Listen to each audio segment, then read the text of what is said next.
Mima Ovia Kwaba about GC News, hot news, all time latest and hot news. And I'm the Bramo. Yeah, or he might be or the summer to watch yourself from the top to the bottom, even to a collision or in a Akufo now what is simply at that. The answer is or him and 7 messages. So we are subscribed to the channel that message over subscribe. What do you have say over click and subscribe button. Now, barely notification. We answer new video piano also will say back. Afriyie will like video give us a thumbs up. Now, share my awful for so now wait na one re. Afriyie mbura a year and minimum. A year or him or what I say or didn't some to play go amanone. Now, heard your post for Ghana now to say, for ye pa or rest a month for 40 minutes so Mukuma effect. No Kennedy Ghana to Ghana no just say Akufo Addo si free man penny to the last person even to abofra or shape name and yama yenya wo no kra no ina ya Akufo just obi na bia o person o de gina so obu na o de sika edi now to say the akoso e na ye papa o de ensem bebre na me person be boni no be boni din a kire wa kire bia wo free o de ni na e be tubla na ye semre no ye tie ensem ye ohimai e di tubla Inti QueenMother no nisema walkika inti ensema wodi atuka inti no me pato mi diri nana ya aboa ma wodi kan kasa majori kremu na manhema me si Ghana mi frasante atem ko no hudua afi me papa ya adani me papa ya fra no Samuel Tete Chasam enti menso menono dika efiri adwene mu ena wohia enso fra adwene mu na Ghana kro na eda ho ne de nukure ne yesi ye beka nukura ebe ye bomb to efi say kro na eda ho ne nyina me can straight say from aban penny a otiso so na nanom fa nchame mpanimfo fa nchame ebesi akora wo hya ye from mpodi ye be wo no mpo so no akoromfo nko a enti mpanimfo no a etiso no a ya na ye bremu se aban no me kan ne se wo bia o tie mi bi etie mi ahwe mi a onka hu se e ya krofo nkwa ne ye krofo pani ba ko se won hwe ye so nti no no na strategy a wono wi so no o kita mo strategy meni abre pa me srampani fo na nanom tie mo bi o tie mi bia mo fa ncha meni abre ene sei kura ya timo no obie wia ne yonko obie wia ne nua na me kwada na no me ka se kuro na be kuro mo nton no mo chess kan family dem na mfa ya adwene because kuro no ankasa no ya bonu donko mi ne wo kuro we ya timu se ye betu abama wo bi agese nipa ko ni be wure fie mu be chiche sika ma wo na sa sabia so se be bru so be de front e nya ado sa jimi we o ka kire broni kura won nyini na nipa kuro ni di sika ne ba beta wa adwene sa to ma no Miss Romy business I me and the first cup of fun near my son me tell him fast war me plan fast war and the answer or my Ghana be ye ne be say nyansa bia mfiri ba bia mpia yes sa Ghana fo nyina be go Europe ha na yes sa bro fi di kogu ha kra be ye be say no kra afen ho na wodwene o man no kra ho a wodwene ho kra wonti ase e bia ba asem ne ye ne ayete de jam sa kromfo nkwan ne say ye bu aban bi so ye kromfo mu mi adwuma na aban bie wo mu bego no yenya yetie so bia ni me be ya duan ko bia bibi kakra bia ye small scale bi wo Ghana wodi sika koma wo bi so oye bibi ma na wadi sika no wo wie twen sabia son sabia bu ne se so mi adwuma won san fa ne kuro no no san kwatena na nsem we ebe ye yi ana mani abre afro fo me pa mo cho many abre akronfo nko na egukuro ni mu enti se Yesu Kristo kura no wo bedi Ghana so na sa Ghana mentality we ne kura no a wono kro be ye kronfo awia Ghana eto de bia ya mo bia nyan aban sam na yen sakra ya dwene yen sua nyansa na abrofo no wo mo de adwen papa na te ha enti na ma wo mo man ye kwofo no oba akro ma wo aban adwuma wo krom ha individuals na bia adwuma obie di mraso ebu ni nua edo ni nua sa obeya de papa amane man na wotu na wuwia wo man sika obi koto cement se first dan na wo awia no wo se aban hwan na enkosi dan ennie factory ne wo sa akọ wia cement kakra kwa wudi si dan mason ni carpenter ni na duaga ka de bodan to kura wuwia na ye bia dwuma na ban ni ho a wo se aban no ma ye den na e ma wo etime se akromfo nyina pani ni ye ni sa aban bia ye be yi ni Ghana bia wo yakromfo ye nyina yakromfo ene ye pani akromfo pani ye ni so o medi ye so ye wo kura me pa mo to me ba ye wo kura aban kura tire ba bi no ma contract am nkwa ye kwan a no ma sisa gela begu kwan so be di nansa na kwan na etutu kwan no niam ye die go skota nya ho ati se gari bi na ye die go so se sia na kwan na tutu eya na ya ban ana wo kwa porto nse hunu mu die fa ho aban no kuro wonim ho hye akro ba bi abewura Ghana akro mfese mame na me ametuwe Yesu kura kwa ya Ghana ni anka me nyini ni akro kese kuro no ho me dwene kuro ni ho kura menti ase sabi o minim adwen kuro Nyankopon o de boy ye minim se ye no wa ma no ham no no wa dome no na sefo no Egypt fo ni bi ne yen de ya em se me ye sure se ebe ye sa enkosi se Ghana man be ye yie ni e beja akwantuo ni de age se from A to Z obi e sakra na dwen sa anya sa ye die pa de ye hunu bi da Yesu be ba sa kwasa ba ni ye da so ti de etim ye nyina so ye betu afiri kuro nim e de wo man na do ye tra wo man no foto de ahede ama omo mfa ye da mo ase who power say Musa Breki 8 why you sit as deputy information minister minia me de metumi akape Ghana your maya nyina ye try and ye boy ye hu modern say ye be CC o man no baby a minister was started me here Nanado the president his excellency of the republic wajiatum say maybe Ikasem over the last 3 years and we all know the cost Sammy and then Yera Mahama only for a year interview Agyarko, the opposition leader. The current economic crisis is largely due to COVID-19 and Russia-Ukraine war. Anya the global toll in many economies all over the world.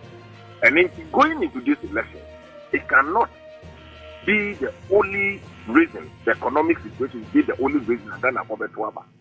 But we put together the 8 years administration of Nanado, the performance of this government, infrastructure, and the people who are contesting the elections today. Mahama, Ghana for a party verdict on Mahama's presidency after 4 years and vice presidency after 4 years. And you have an opportunity to have ruled this country. And the verdict of Ghanaians, who just have verdict now, I have the Supreme Court ruling. Almost 1 million votes are rejecting Mahama. So the verdict was passed on by former President Mahama. And the new party passing verdict that it is there. Yeah, I was going to give you this or say a baby to come and do what? And then elections are here called would debate policies that Nipa Ekase yes. What did Dr. Bawumia execute on Mahama? You can see clearly. Say yes, Dr. Bawumia admitting the challenges and he has professed solutions to the challenges. But we take the other side now. It is only say yes, the but what you are coming to do to the city now, and you good country. So these are the things that I was engaging Ghana for attention. How are we going to come out? The best visa or how are you? And then they are very important. In the Ghana media, you may not be happy, but there was a two now the conversation, the commentary, the BIS monumental achievement of this country, over education, over road, over every sector of this economy. Now what should be very free if you ever been do it next? Then you ask yourself that even in the face of all the challenges, which of these two can actually master the forces to take it out of this problem? Because we are recognized there's a challenge. If there's a challenge, how are you going to take out of this challenge? Now, Sammy, we are making your mind so without such a challenge. Without such a challenge, what was the state of this country? Ethiopia, you're passing verdict on the person. And no bid for a now we innovative means or they are proposing policy directives to support the government over the last 8 years. And I mean, the venerable Yawasafo Mapo, the public sector reform, senior advisor on public sector. Now all the reforms are about in the public sector. Nyama ya in the last 4 years with respect to public sector. Opa baby to say birth and death. Not Ghana ha. Ya cost was a register for la ya wo for Ghana ha. We were doing about 58%. And then as of 2023, now ya could do 98% and 93% of registration at best. Now, innovative ways are the Semi-Con register. We are building the national data.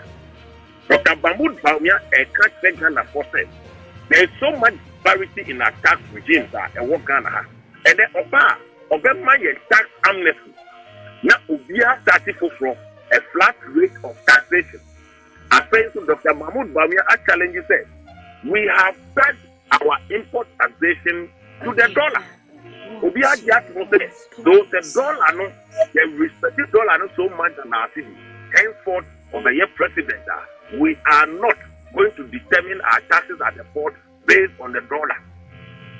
These are the policies that I will say, interrogative policies.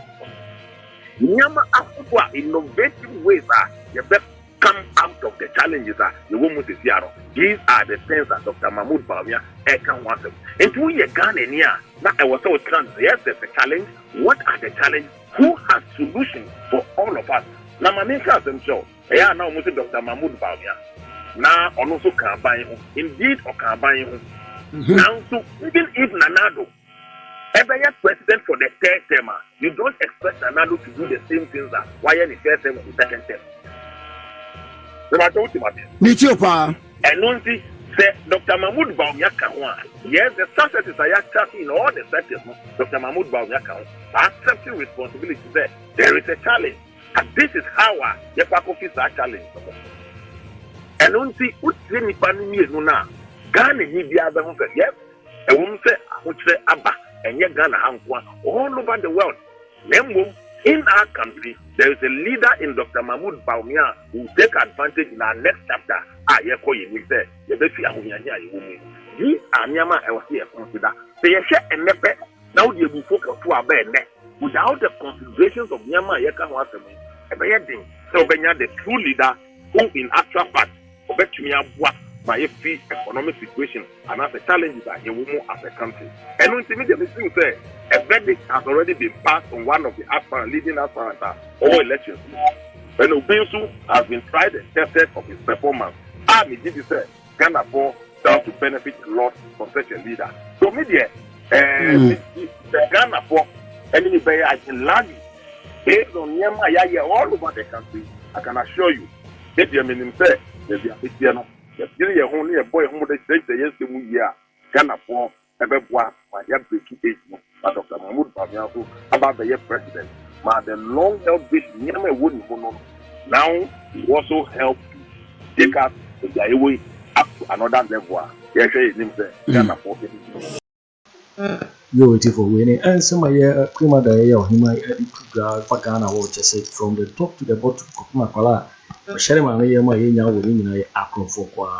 The no MPP, a communication minister for communication, a deputy or this into that. Can't keep 1% break it.